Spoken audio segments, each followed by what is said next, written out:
The headline hit like a thunderclap. Wang Ziqi's dad speaks out. Ziqi and Yuwen had a baby before marriage. The truth will make you cry. If you've been online even briefly in the last few days, chances are you've seen some version of it. Maybe it appeared as a dramatic YouTube thumbnail with tearful emojis and bold fonts. Maybe it popped up as a breaking caption over a montage of romantic scenes.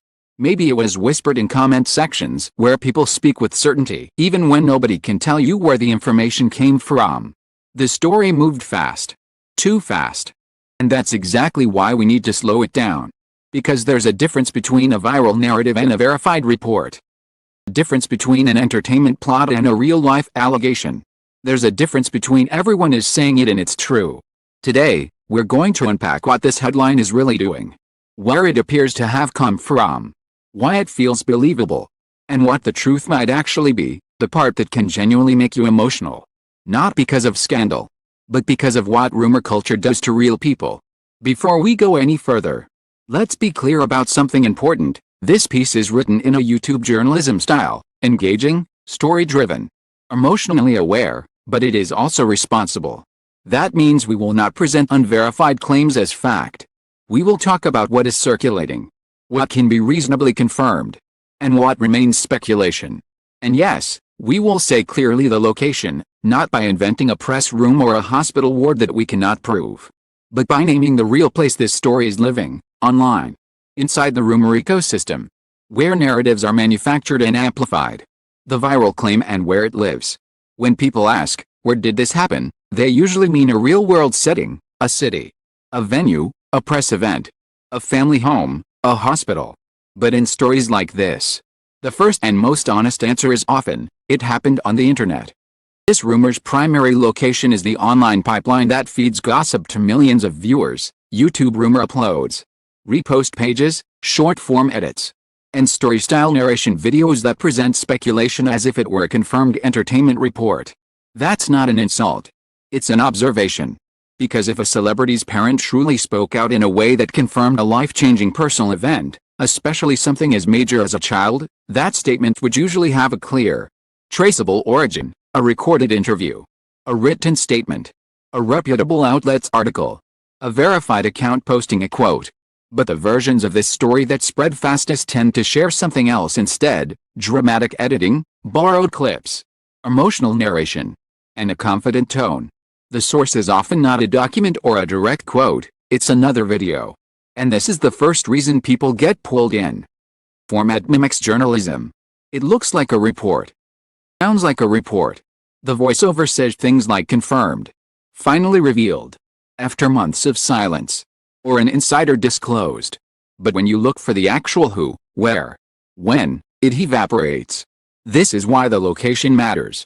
Because the rumor didn't emerge from Beijing's entertainment press scene or Shanghai's media circuit. It emerged from a digital storytelling environment where the goal is not verification, it's engagement. The power of dad speaks out. The most explosive part of the headline isn't the baby claim. It's the father. Wang Ziqi's dad speaks out. That phrase works like a stamp of authority. It implies a family has been pushed to respond. It suggests the situation is serious. It makes viewers feel as if they are finally hearing the real story from someone close to the truth. It's also a narrative trick that rumor culture uses because it's emotionally irresistible. You can ignore a random anonymous post. You can dismiss a shaky insider claim. But a parent's voice? People listen. And once a rumor attaches a parent, the story becomes more than celebrity gossip. It becomes family drama. It becomes moral. It becomes personal. That's why comment sections explode with judgment. Not just curiosity, but condemnation. People stop asking is it true, and start saying how could they, or she trapped him, or he should take responsibility, or the family must be furious. The rumor doesn't just inform, it mobilizes. But again, the key journalistic question remains, what is the original source for the father speaking out? Is there a verified interview? A statement? A public event? If that element cannot be shown clearly, be treated as unverified, no matter how many thumbnails repeat it.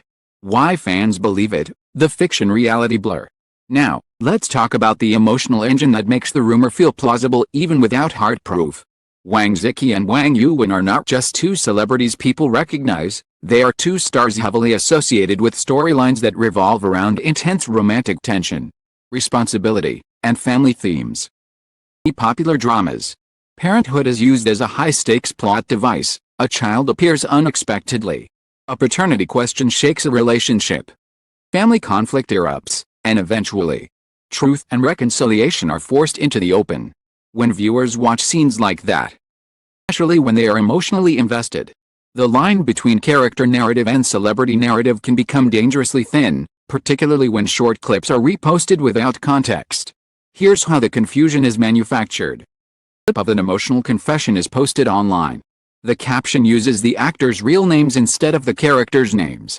The audio is replaced with sad music. The narration says, "He finally admitted it." Comments react as if it is real. And suddenly, a drama plot becomes news. This is not a new phenomenon. It happens across global fandoms. But it's especially powerful in markets where short-form edits dominate the way people consume content. Because short clips remove the boundaries that help viewers understand what they're seeing. A full episode makes it clear, this is fiction. A 10-second clip with a sensational caption makes it feel like revelation. Promotional interviews, when marketing sounds like confession. There's another layer to the confusion: promotional interviews. In entertainment marketing, actors regularly speak about their characters' experiences as if they were personal. They use language like "our first time being parents" or "how we felt raising the child" because they are discussing the story, the acting experience. Emotional arc. This is a normal part of promotion. It helps the audience connect to the characters. It makes the drama feel real. But in the rumor ecosystem, this kind of language becomes ammunition. A clip from an interview can be cut and reposted with a new caption, "They admitted their parents." A promotional line can be framed as proof. The audience is not always at fault. Format is designed to confuse. The repost strips context and replaces it with certainty. This is how rumor pipelines operate. They don't invent everything from scratch. They harvest real clips and rearrange them into a new narrative. The claim, "a baby before marriage." Now we come to the heart of the headline: Ziqi and Yuwen had a baby before marriage. This is the part that triggers the most intense response because it touches on social expectations, morality, the idea of hidden relationships. A baby before marriage rumor is not just gossip, it is a cultural flashpoint. It invites judgment from strangers. It invites speculation about timelines. It invites accusations of secrecy and deception. That's why it spreads fast. But there is also a crucial ethical issue here. Pregnancy and children are among the most sensitive topics possible. When rumor channels attach claims like this to real people without verified sourcing, the harm can be severe. It can lead to harassment. It can lead to invasive stalking. It can lead to families being targeted. It can even lead to misinformation being repeated as fact in future years, long after the original rumor has faded. If we are writing in a journalism style, we must handle this responsibly. We can discuss that the claim exists, that it is circulating. It is not clearly verified by mainstream sources in the content that is going viral. We cannot responsibly present it as a confirmed event. And that is not being boring. That is protecting credibility. The most important detail: no clear original statement. If we try to treat this like a real report, look for the starting point. We ask, which publication first broke the story? Which interview contains the father's quote? Where was the father recorded speaking? What is the exact wording? In many rumor videos, none of this is provided. The dad spoke out moment is described, not shown. It's a narrative claim. It matters, because without an original statement, it cannot confirm whether it happened at all, or whether it is a storytelling device used to make the rumor sound more legitimate. This is where viewers need to develop a simple habit. If a video claims someone finally spoke out, ask to see the clip, the transcript, publication that reported it. If the content cannot provide it, treat it as speculation. The real location, the rumor pipeline itself. You asked for the article to say clearly the location. So let's name it plainly. The story's location is not a hospital in Guangzhou. It is not a wedding venue in Beijing. It is not a private family home in Shanghai. The story's location is the online rumor pipeline, the space where gossip is packaged into documentary-style narration and amplified by reposts. If you want a clean, journalistic line for your YouTube voiceover, here it is. This claim appears to have surfaced online and spread through YouTube gossip, uploads and short-form, repost culture. rather than originating from a clearly traceable official statement or a verified media interview. That sentence is strong, and it is safe. Tells the audience what we know, without pretending to know what we cannot prove. Why the story makes you cry. Now let's talk about tears. The headline promises that the truth will make you cry. People expect a tragic confession, heartbreaking sacrifice, or some dramatic revelation that flips everything. But the most reliable emotional truth here is not about a secret baby. It's about the cost of rumor culture.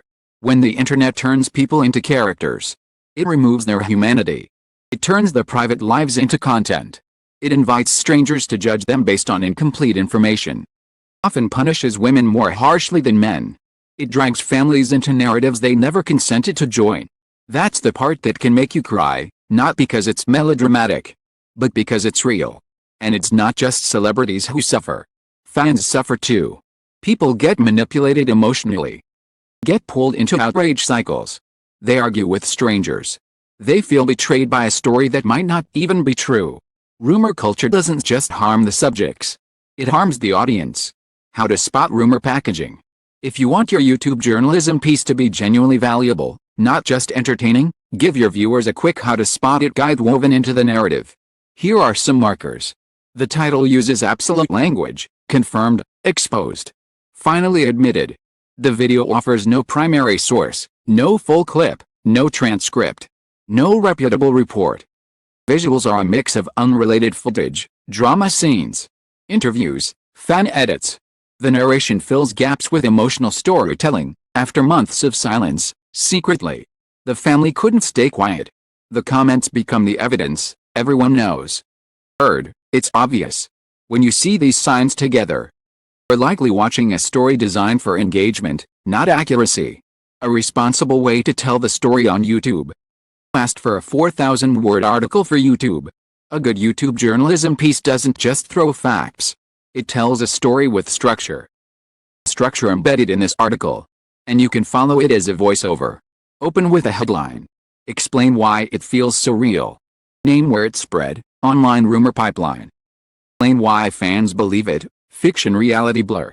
Address the father claim, powerful but unverified without source. Address the baby claim, sensitive, requires evidence.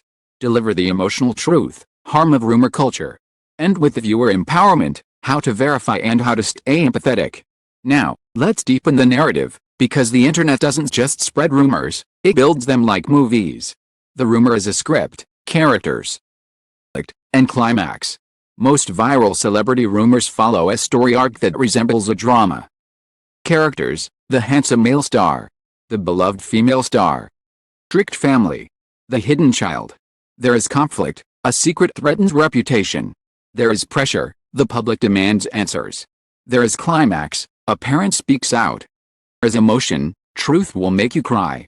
There is resolution, either forgiveness or condemnation. This is not an accident. It is a formula. That is why the rumor is so sticky. It feels like an episode. Feels like a plot twist. It feels satisfying to share because it triggers the same emotions as entertainment. But real life is not scripted. And when we mistake scripting for evidence, we become participants in a harm cycle. The dad angle, why it's so effective. Let's zoom in again on the father angle. Because it deserves special attention. In many Asian entertainment cultures, family approval is seen as significant. Parents represent tradition, morality, and legitimacy. So when a rumor claims a parent has spoken, it creates a sense that the rumor has crossed from gossip into family truth. It also creates a sense of intimacy. Viewers feel like they're hearing private family matters. It can be thrilling, but also ethically troubling.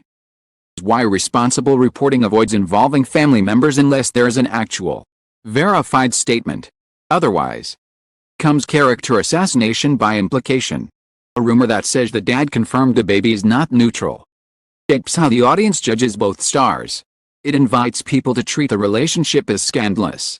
Without proof, this is not reporting. It's storytelling. What if the rumor is false? The aftermath nobody talks about. One of the reasons rumor culture is so damaging is that even when a rumor is false, it leaves stains. People remember the emotional impact, not the correction.